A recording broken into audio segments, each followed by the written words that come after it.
100வது பிறந்த நாள் கொண்டாடும் இந்திய கம்யூனிஸ்ட் கட்சியின் மூத்த தலைவர் நல்லக்கண்ணுவுக்கு முதலமைச்சர் மு.க.ஸ்டாலின் மரியாதை. திருவள்ளுவர் சிலையை அன்பளிப்பாக வழங்கிய முதலமைச்சர்.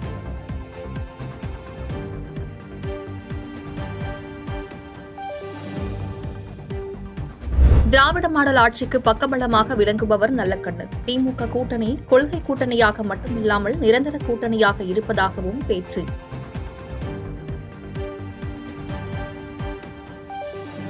கோட்டையில் நடைபெற்று வரும் அகழாய்வில் சுடுமண்ணால் ஆன சிகை அலங்காரத்துடன் கூடிய ஆண் உருவபொம்மை கண்டெடுப்பு.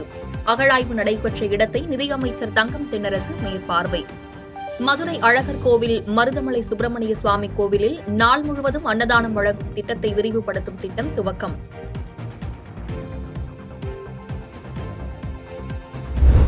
பழனி தண்டாயுதபாணி சுவாமி கோவில் சார்பாக நடத்தப்படும் பள்ளிகள் மற்றும் கல்லூரிகளில் பயிலும் மாணவ மாணவியருக்கு மதிய உணவு வழங்கும் திட்டத்தையும் காணொலி காட்சி வாயிலாக தொடங்கி வைத்தார் முதலமைச்சர் ஸ்டாலின்.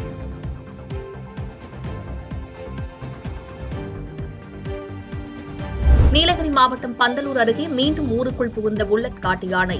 யானையின் அட்டகாசத்தால் 3 வீடுகள் சேதம்.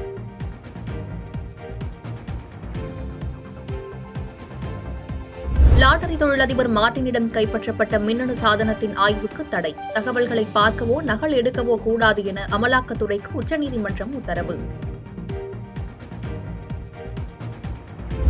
சென்னையிலிருந்து 113 பேருடன் பெங்களூரு புறப்பட்டுச் சென்ற இண்டிகோ ஏர்லைன்ஸ் விமானத்தில் நடுவானில் இயந்திர கோளாறு. தகுந்த நேரத்தில் விமானி கண்டுபிடித்ததால் சென்னை விமான நிலையத்தில் அவசரமாக தரையிறக்கம்.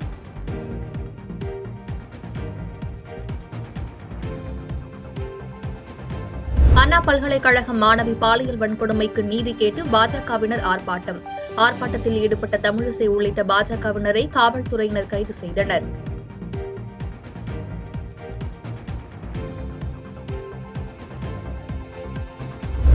அண்ணா பல்கலைக்கழக மாணவி பாலியல் வன்கொடுமைக்கு உள்ளாக்கப்பட்டது நெஞ்சை உறைய வைக்கிறது.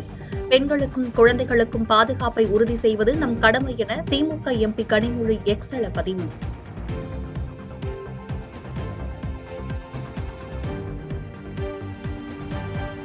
டிசம்பர் 26, 2004 சுனாமியால் உயிரிழந்தவர்களுக்கு 20வது சுனாமி நினைவு தினம் அனுசரிப்பு. சென்னை மெரினாவில் மெழுகுவர்த்தி ஏற்றி மலர் தூவி அஞ்சலி செலுத்தினார் ஆளுநர் ஆர்.என். ரவி.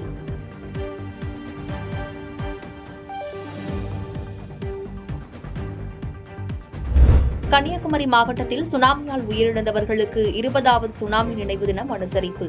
உயிரிழந்தவர்களின் நினைவு கல்லறையில் மெழுகுவர்த்தி ஏந்தி கண்ணீர் அஞ்சலி.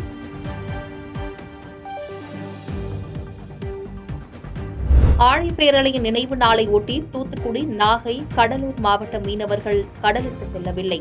வேதாரண்யம் வட்டத்தில் 15 கிராம மீனவர்கள் கடலுக்கு செல்லாமல் சுனாமி நினைவு தினம் அனுசரிப்பு.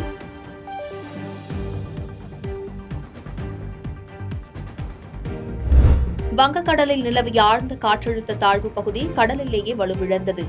இந்திய வானிலை ஆய்வு மையம் தகவல்.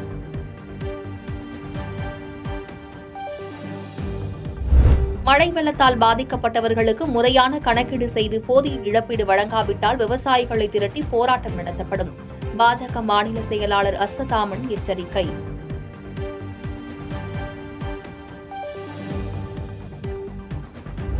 இரண்டு கார் நேருக்கு நேர் மோதி ஏற்பட்ட விபத்தில் 3 பேர் சம்பவ இடத்திலேயே உயிரிழப்பு. விடுமுறையை முன்னிட்டு உறவினர் வீட்டுக்கு சென்றபோது நடந்த சோகம்.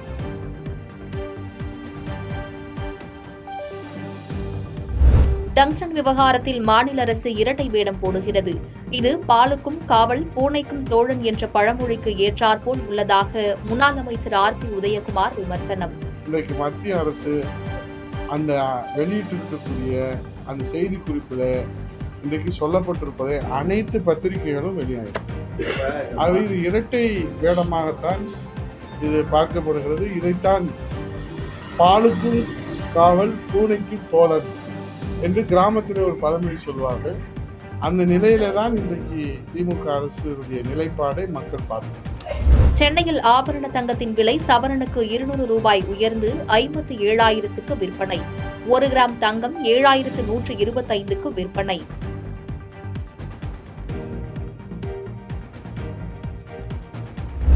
சபரிமலை ஐயப்பன் கோவிலில் இன்று மண்டல பூஜை. 60,000 பக்தர்கள் தரிசனம் செய்ய அனுமதி.